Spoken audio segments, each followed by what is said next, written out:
महिलाओं के बाद में अब हम बात करते हैं जाति व्यवस्था की, उसमें सुधार की। तो देखिए, अगर इसकी भूमिका में अगर हम देखें तो जो समाज सुधारक थे उन्होंने इसकी भूमिका कैसे तैयार की, तो इसी कंसेंट से चलते राजा राम मोहन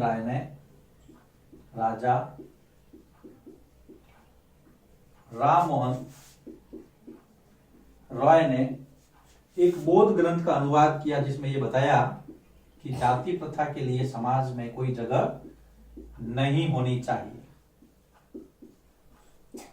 अगर आपको कोई पूछे कि जाति प्रथा के लिए जो समाज सुधार के उन्होंने क्या क्या प्रयास किए, तो आप भूमिका के रूप में इसको लिख सकते हैं। मैं बताऊंगा कैसे इसको पॉइंट आउट करना है। प्रार्थना समाज ने जातियों पर आधारित समानता पर बल दिया। प्रार्थना समाज भी इसमें आगे था। प्रार्थना समाज ने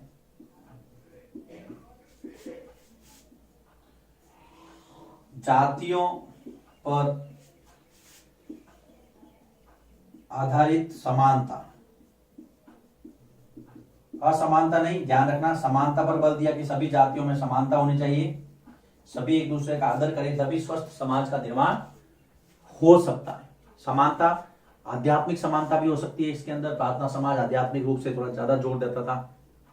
उसके बाद में आप देखेंगे कि बंबई के अंदर 1940 में गोपाल हरि देशमुख ने परमहंस मंडली की स्थापना की।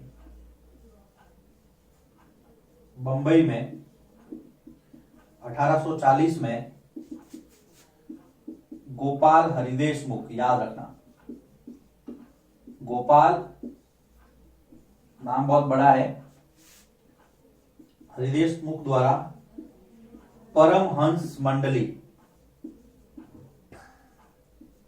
ये संगठन है जो जातिगत की स्थापना की, जो जातिगत समानता को स्थापित करने और समानता को दूर करने के लिए काम करता था। इसके बाद में आदिवासी समुदायों और जो निचली जातियां थी उनके बच्चों को पढ़ने के लिए स्कूल खोले गए। आदिवासी समुदायों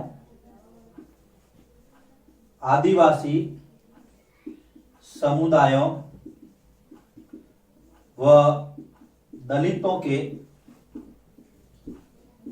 बच्चों के पढ़ने हेतु स्कूल खोले गए। देखिए क्या क्या काम किए जा रहे थे।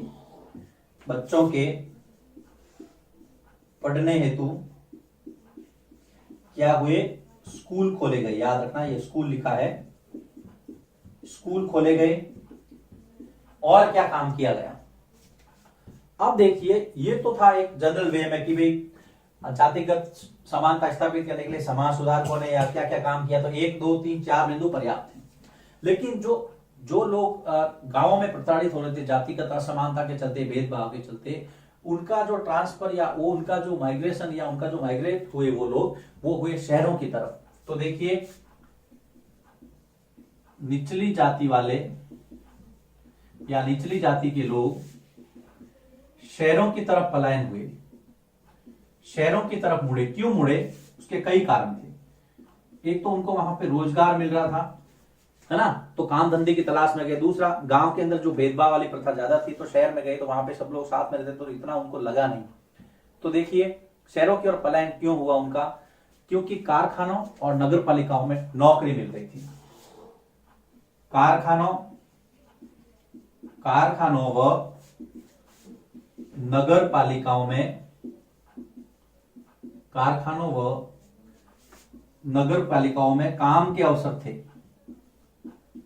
काम मिल रहा था, इसलिए वो लोग वहां की ओर गए, वहां पे मुड़े। नालियां, सड़कें, इमारतों का निर्माण हो रहा था। नालियों, सड़कों,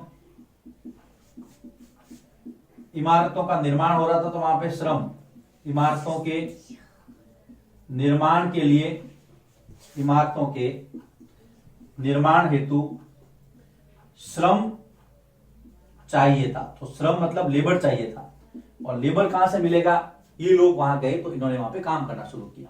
तो ये सारा हो रहा था। फिर शहरों की सफाई, कुली खुदाई करने वाले शहरों की सफाई के लिए कुली के लिए, जो बोझा ढोते हैं ना कुली, शहरों की सफाई कुली, देन जो खुदाई करने वाले थे वो भी तो मजदूरी थे, जो खोदते थे, खुदाई करने वाले, बोझा ढोने वाले, ईंटें बनाने वाले, बोझा ढोने वाले, बोझा ढोने वाले, ईंटें बनाने वाले, और क्या था, तांगा खींचने वाले, रिक्शा खींचने वाले, ये सारे कौन थे? ये सारे वही मजदूर थे जो गांवों से शहरों की तरफ गए थे। ईंटें बनाने वाले, तांगा व रिक्शा खींचने वाले या रिक्शा चलाने वाले, रिक्शा चलाने वाले, रोजगार की तलाश में ये लोग वहां पे गए। तो प्रश्न आता है सीधा सा कि गांवों से जो निम्न जातियों के लोग थे वो शहरों की तरफ पलायन क्यों कर गए? तो ये आपको लिखना। इसके अलावा असम है, मॉरिशस है, त्रिनिदाद है, इंडोनेशिया है। असम, मॉरिशस, त्रिनिदाद,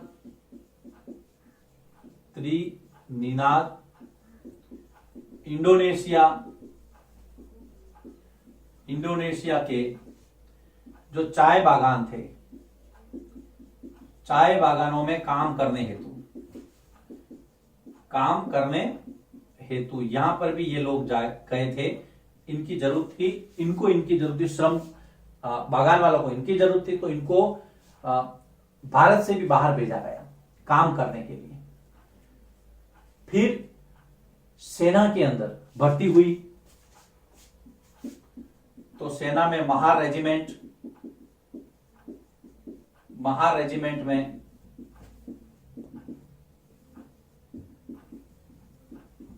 निम्न तबके को नौकरी मिली। और आपको पता है डॉक्टर अंबेडकर के पिताजी यहीं पे एक सैनिक स्कूल में पढ़ाते थे, तो ये भी रोजगार था।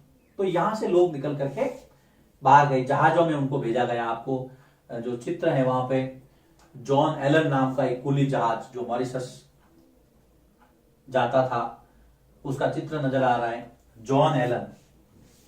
कई बार मान लो चित्र दे दिया, ये चित्र है, जहाज का क्या नाम, जहाज का भी नाम था जॉन एलन। क्या है ये? कुली जहाज, याद रखना, मॉरिशस। हाँ, चित्र में आपको बताया गया है मॉरिशस, तो ये आपको पता रखना है। वापिस देखिए इसको, जाति और समाज सुधार। पहले ये कि क्या क्या प्रयास किए गए विभिन्न संगठनों या समाज सुधारकों द्वारा। तो राजा राम मोहन राय, प्रार्थना समाज, परमहंस मंडली, आदिवासी समुदाय, दलितों के लिए। ये आप ध्यान रखना, परमहंस मंडली एक संगठन है, उसके संस्थापक कौन थे? गोपाल हरि देशमुख, 1840, और बंबई। ये वन लाइन क्वेश्चन में आ सकता है। फिर लोग शहर की तरफ क्यों मुड़े? नौकरी के लिए, कारखानों में नालियों वगैरह सफाई के लिए निर्माण कार्य हो रहे थे। ये पूरा तीसरा है। असम मॉरिशस में भी काम के अवसर थे, वहां के चाय बागानों में काम करने के लिए ना। फिर सेना में भी उनको रेजिमेंट में नौकरी दी गई, जैसे कि महार रेजिमेंट, वहां पे निम्न तबके के लोगों को नौकरी मिली। फिर ये जॉन एलन कुली जहाज का एक संदर्भ दिया है वहां पे। तो इस तरह से आप इसको लिखिए, जाति और समाज सुधार लिखिए इसको, फिर हम इसको आगे बढ़ाते हैं। अब हम आगे बढ़ते हैं। समानता और न्याय की मांग किनके द्वारा उठाई गई? कुछ जिनका यहां जिक्र किया गया है उनको हम थोड़ा विस्तार से देखेंगे। मध्य भारत के अंदर सतनामी आंदोलन शुरू हुआ। याद रखना, वन लाइन क्वेश्चन में आ सकता है। मध्य भारत, आज का मध्य प्रदेश, वहां पर कौन सा आंदोलन? सतनामी आंदोलन। याद रखना, सतनामी आंदोलन चलाने वाले कौन थे? ये भी प्रश्न पूछ सकते हैं। घासीदास। सतनामी आंदोलन, घासीदास, ध्यान रखना। इन्होंने चमड़े के जो काम करते थे, जो चमड़ा जूते वगैरह बनाते थे, तो चमड़े के काम या चमड़े का काम करने वाले लोगों को संगठित किया। किसने? घासीदास ने। चमड़े का काम करने वाले लोगों को संगठित किया। उसके बाद में हम मध्य प्रदेश से चलते हैं बंगाल की तरफ। सतनामी आंदोलन, घासीदास, मध्य भारत। उसके बाद में पूर्वी बंगाल की तरफ चलते हैं, जहां पे हरिराम दास ठाकुर मतुआ पंथ चलाया। पूर्वी बंगाल,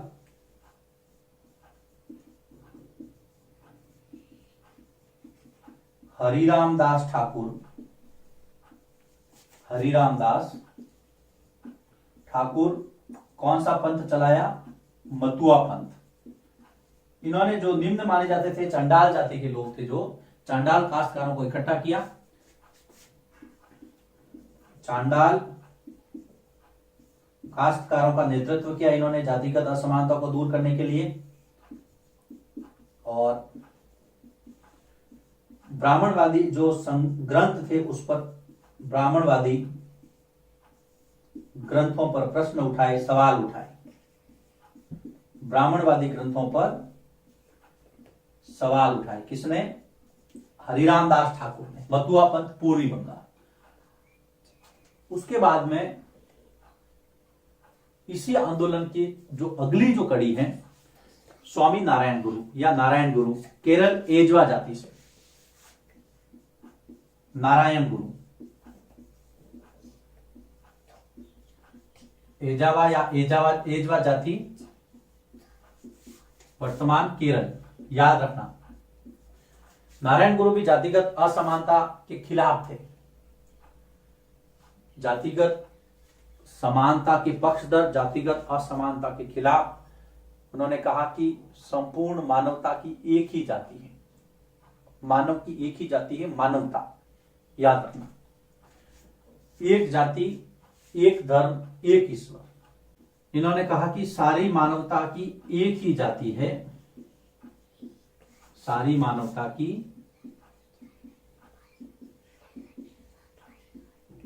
एक ही जाति है। ओरु जाति, ओरु मतम, ओरु देवम मनुष्या। ओरु जाति,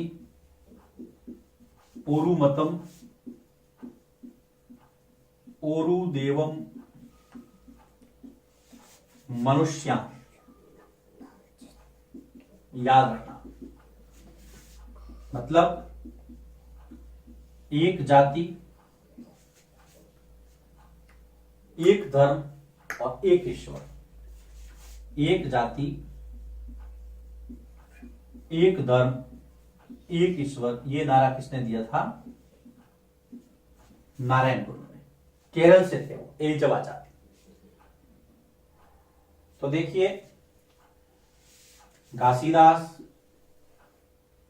हरिराम दास ठाकुर और नारायण गुरु, इन तीनों का योगदान आपको पता रखना है। उनकी गतिविधियां, उनके संगठन, उनका नाम और उनका क्षेत्र, ये उनका नारा। प्रश्न आता है, यहीं से प्रश्न निकलते हैं, छोटे छोटे प्रश्न निकलते हैं, ज्यादा कुछ बड़ी है नहीं। तो आपको ध्यान में रखना। इसके अलावा दो यहाँ पे समुदाय का नाम है। एक है आंध्र प्रदेश का मदिगा समुदाय, निम्न जाति मदिगा समुदाय, आंध्र प्रदेश।